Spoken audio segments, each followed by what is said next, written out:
ঢাকার ধুলোমাখা অলিগলি, চায়ের দোকান আর ছাদের আলোগুলো তখনও নেভেনি। পুরো শহর যেন এক অদৃশ্য জাদু মন্ত্রে জেগে আছে। চায়ের কাপে চুমুক দিতে দিতে হাজারো তরুণের চোখ স্থির হয়ে আছে টেলিভিশনের বিশাল স্ক্রিনে। তাদের গায়ে আকাশি সাদা টোরাকাটা জার্সি, বুকে জলজল করছে একটি নাম, একটি সংখ্যা, মেসি 10। স্ক্রিনে যখন ওই জাদুকর বা পায়ে বল নিয়ে এগিয়ে যায়, তখন ঢাকার এই জরাজীর্ণ গলিগুলোতে যেন এক ঐশী উন্মাদনা তৈরি হয়। মেসি মেসি চিৎকারে প্রকম্পিত হয় বাংলার আকাশ। এই দেশের মানুষ হয়তো নিজেদের দেশের ইতিহাস ভুলে যেতে পারে, কিন্তু আর্জেন্টিনার বিশ্বকাপের প্রতিটি ম্যাচের পরিসংখ্যান তাদের নখদর্পণে। ফুটবল এখানে কেবল খেলা নয়, আর লিওনেল মেসি এখানে কেবল একজন খেলোয়াড় নন, তিনি এক অলিখিত ধর্ম, এক অঘোষিত উপাস্য। কিন্তু এই অন্ধ প্রেমের উল্লাসে মত্ত থাকা বাংলাদেশের তরুণরা কি জানে, তারা যে আকাশি সাদা জার্সি পরে উল্লাস করছে, সেই পতাকার ছায়াতলে আজ কি ভয়ঙ্কর এক দানবীয় শক্তির উত্থান ঘটেছে? তারা কি জানে, যে দেশের জয়ে তারা চোখের জল ফেলে, সেই দেশ আজ কাঁধে কাঁধে হাত রেখে ফিলিস্তিনিদের শিশুদের রক্ত নিয়ে হোলি খেলছে? দৃশ্যপট বদলানো যাক।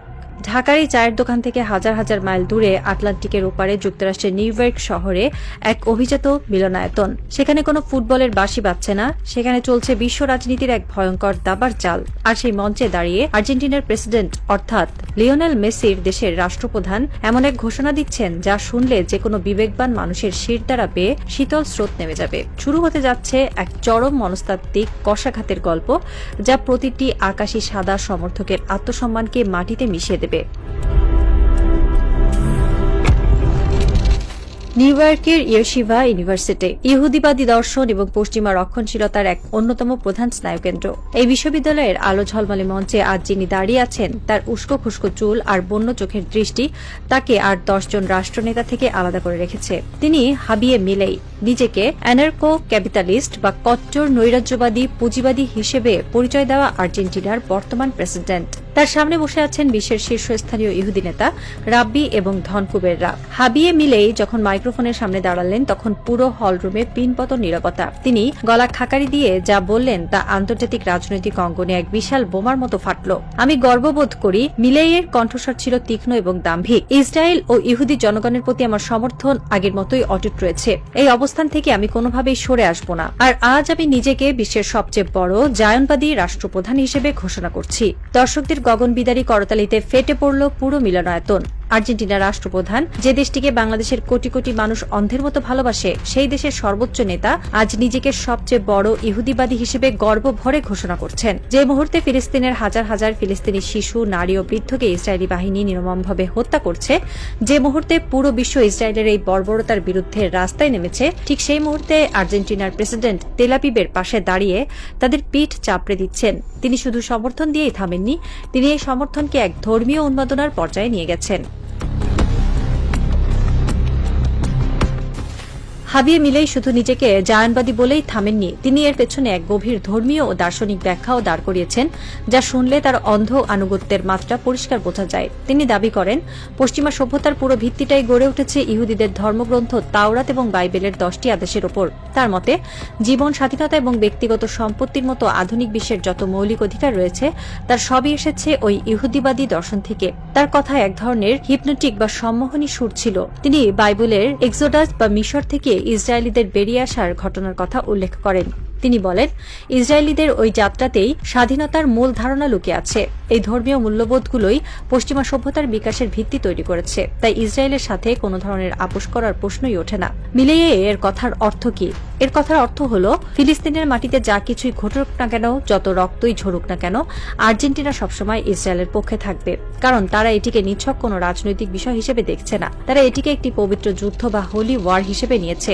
কট্টর উদারতাবাদী চিন্তাবিদ হান্স হারমেন হোপে যখন মিলেইয়ের এই উগ্র ইসরায়েলপন্থী অবস্থানের তীব্র সমালোচনা করেছিলেন, তখন মিলেই তাকে স্রেফ তাচ্ছিল্য ভরে উড়িয়ে দেন। তিনি স্পষ্ট জানিয়ে দেন, ইসরায়েলের প্রতি সমর্থন জানাতে তিনি গর্ববোধ করেন এবং কোনো সমালোচনাই তাকে টলাতে পারবে না। তিনি নিয়মিত ইহুদি ধর্মের শীর্ষ নেতাদের সঙ্গে পরামর্শ করেন এবং রাষ্ট্র পরিচালনার ক্ষেত্রে তাদের কাছ থেকে দিক নির্দেশনা নেন।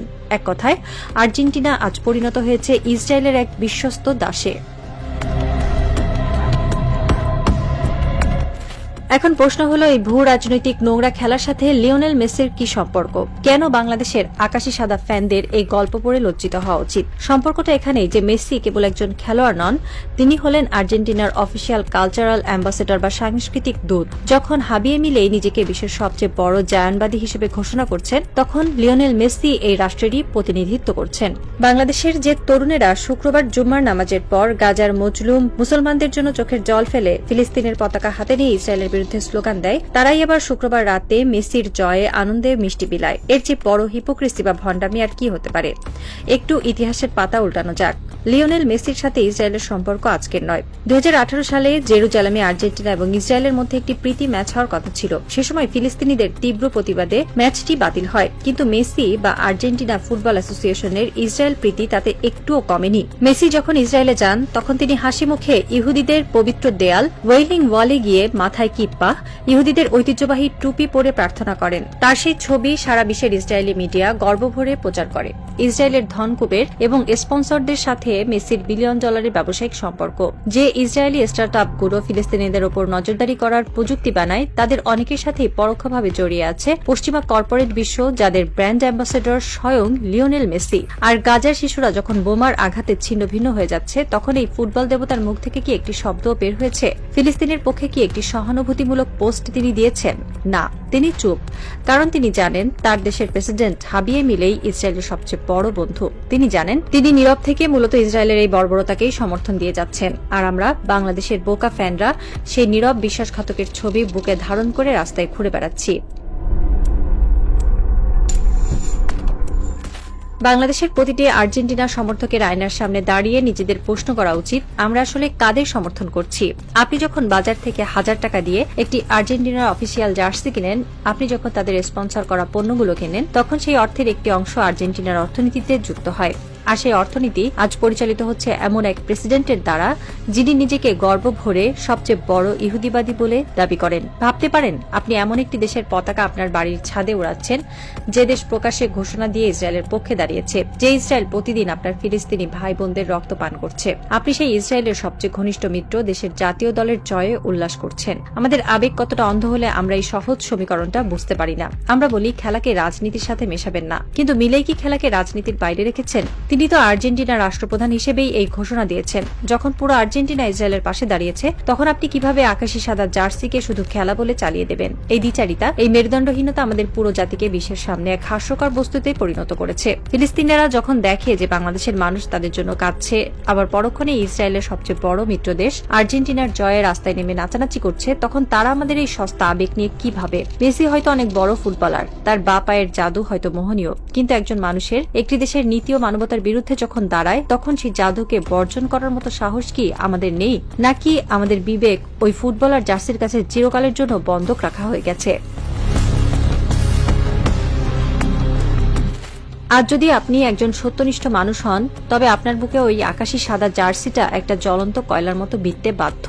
ভাবুন সেই দৃশ্যটার কথা। ফিলিস্তিনের কোনো এক ধূলিসাৎ হওয়া হাসপাতালের নিচে চাপা পড়ে আছে একটি 5 বছরের শিশু। তার শরীরে রক্ত, চোখে আতঙ্ক, তার মাথার উপর দিয়ে উড়ে যাচ্ছে ইসরায়েলি ড্রোন। আর ঠিক সেই মুহূর্তে আটলান্টিকের ওপারে আর্জেন্টিনার প্রেসিডেন্ট হাবিয়ে মিলেই ইহুদি রাব্বিদের সাথে শ্যাম্পেইনের গ্লাস হাতে নিয়ে ইসরায়েলের বিজয় কামনা করছেন। আর সেই একই সময়ে আপনি ঢাকার রাস্তায় দাঁড়িয়ে আর্জেন্টিনার জয়ে আতশবাজি ফোটাচ্ছেন।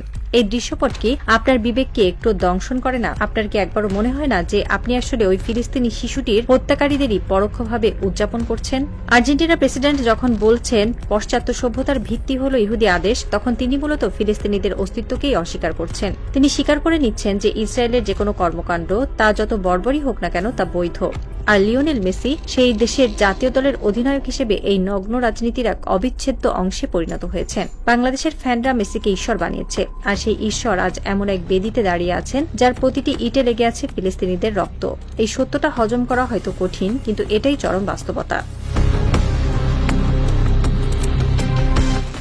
রাত এখন ভোর হওয়ার পথে।